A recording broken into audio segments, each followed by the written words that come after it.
In this video, I'll show you how to remove a payment method from your PS5. It's very easy, okay? So the first thing, once you're on the first screen of your PS5, go into the settings on the top right corner, select users and accounts. Wait. Then go over here in account and go down, select payment and subscriptions. Then payment methods should be the first option. Select this.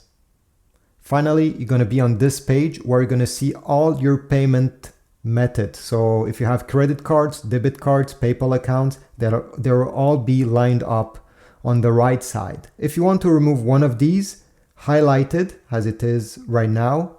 And then you're going to press the option button on your controller, this button right over here. Press it once.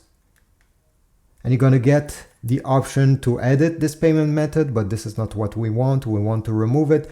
So select remove and select yes to confirm, and it will be deleted. If you want to use it again in the future, you will have to add it manually the same way you did to add it.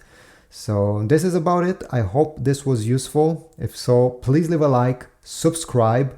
If you want to get a new controller, maybe a charger for your controller or any other PS5 accessories, check my Amazon links down below. You also support my channel at the same time. See you in the next video.